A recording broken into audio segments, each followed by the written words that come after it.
Well, hello there everyone and welcome to my kitchen. So if you happen to see my last video, I showed you how to make your very own Velveeta cheese. Now, if you haven't seen it, you might want to go check it out.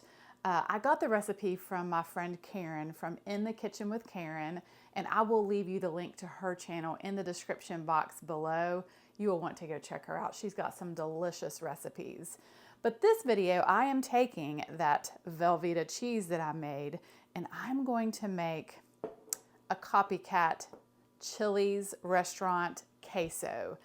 Now, I don't know if you've been to Chili's, but anytime I've ever went, we always order the queso. We love it, and this is a Copycat recipe. So I'm excited to try my Velveeta cheese in this queso dip. So hang with me because you know what time it is. It's time to get cooking.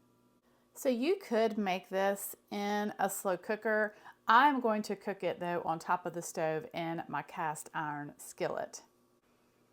Okay, so I have 1 pound of the Velveeta cheese that I made. I'm going to add 1 cup of milk. All right, then I'm going to use 1 can of Hormel chili, no beans.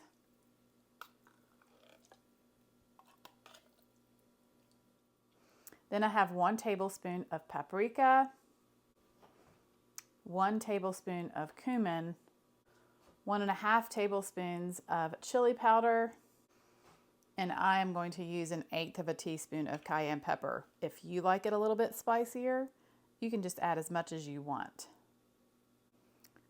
All right, and then I'm going to add some lime juice. And you'll need about 2 tablespoons.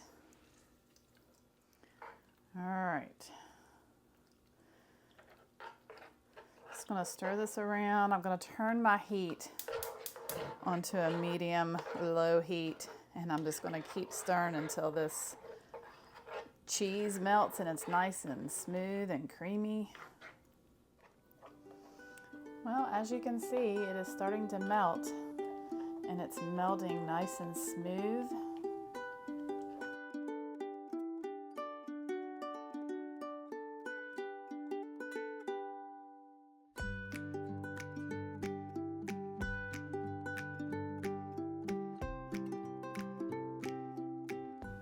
Well, I have to say that the cheese melted beautifully.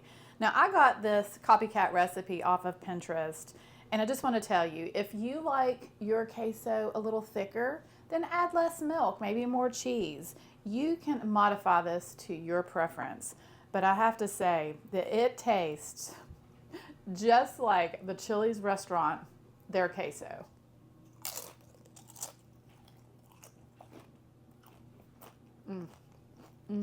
This is dangerously good.